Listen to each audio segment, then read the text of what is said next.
So you need your reference sheet probably for these if you don't know deconversion. We have 8 gallons of lemonade. How many quart did they make? So you need to know the ratio of quart to gallon. So if you look at your reference sheet, you see that 4 quart is 1 gallon. Times, we know there's 8 gallons. We talked about how my units need to be diagonal, so we're going to put gallons in my numerator. Cross out the units they have in common. 4 times 8 is 32. 1 times 1 is 1, so it's just 32 over 1, or 32 quarts. We're not done with the question, but now it says how much money will they make if they sell it all, if it's $2.50 per quart. So it's 32 quart times $2.50 each. And you can use your calculator. You should get $80. A container can hold 5 liters of liquid. How many milliliters? On your reference sheet, you need to find the ratio of milliliters and liters. There are 1,000 milliliters per 1 liter. We know that there are 5 liters. That needs to be diagonal. So we're going to put 5 liters on top over 1. Cross out the units they have in common. To solve this, just like above, we're going to do 1,000 times 5, which is 5,000 milliliters. Number 7 has to do with distance, rate, and time. You need to know this formula. Distance equals rate times time. LeGarrette Blount can run 40-yard dash in 4.59 seconds. 40 yards represents your distance, or we could call it D. Seconds represents time, also known as T. We have to find out the rate of speed.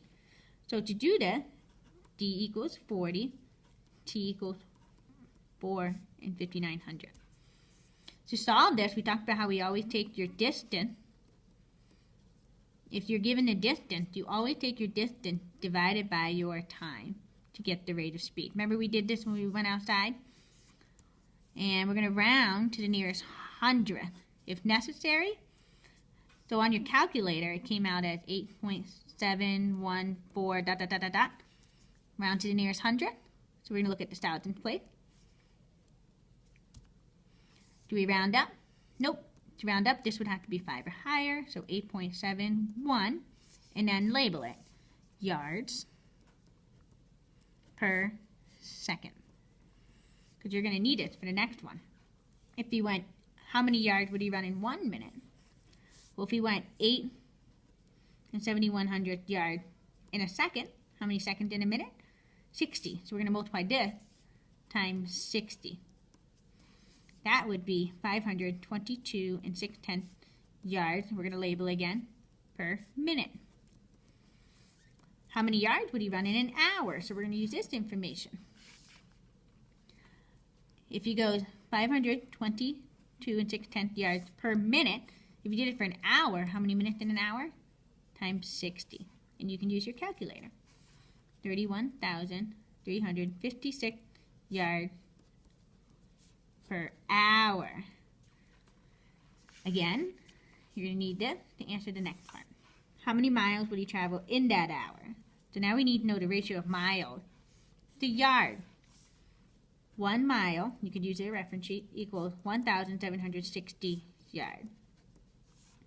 So by ratio, we're going to do as a rate 1 mile over 1,760 yards. So we write it as a rate 1 mile over 1,760 yards. The reason why I did that is because I know I'm multiplying by 31,356 yards. And it needs to be diagonal from 1,760 yards so that I can cancel those units out. Cross out the units they have in common. Now we go ahead and multiply. 1 times 31,356 is 31,356 over 1,760 times 1. So when we solve this, we're actually going to do division. 31,356 divided by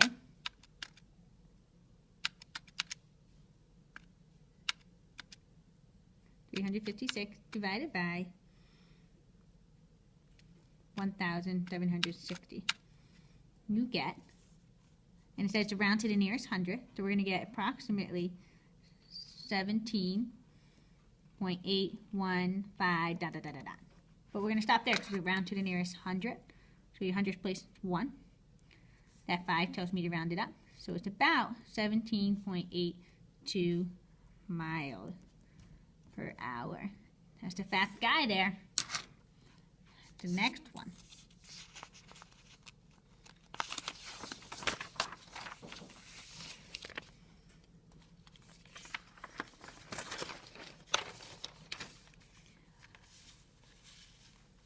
Next we do number 8. So we have 100 acres on a farm. So all of this is 100 acres. We have corn, beans, and potatoes. There is 27% corn, so that's 27%. 3,300 bean, that's your decimal.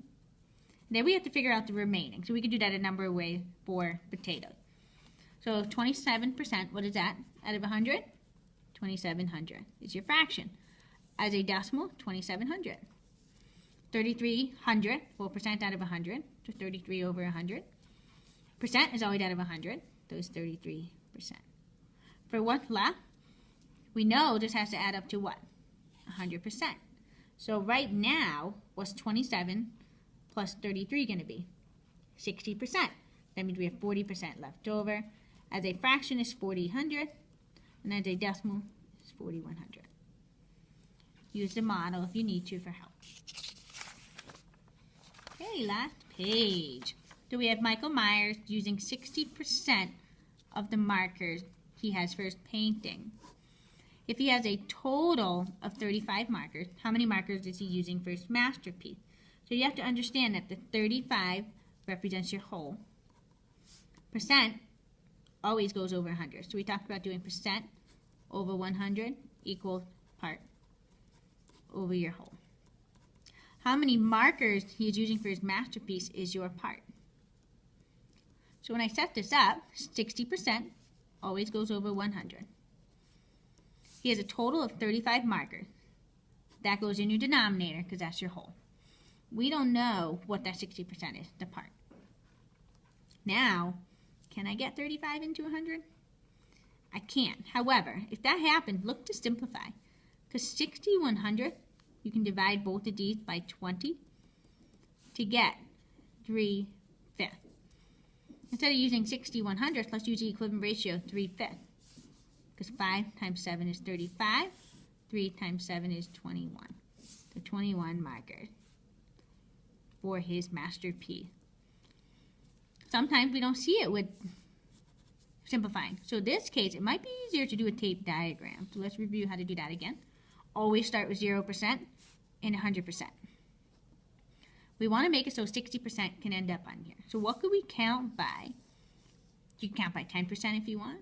You could count by 20%, which is what I'm going to do, 20%. The fewer parts, the easier, I think. 20, 40, 60, 80. 100% of the markers is 35, so that goes at 100%. We're trying to figure out what 65% is, or 60%. So how many parts do you see? 1, 2, 3, 4, 5 parts of the same value equals 35. So we're going to do 35 divided by 5. 7. That means this each is going to increase by 7 markers. Now you can see 21 markers. The next one. Jasmine went shopping and spent $90 on clothes, which was 75% of what she had in her purse.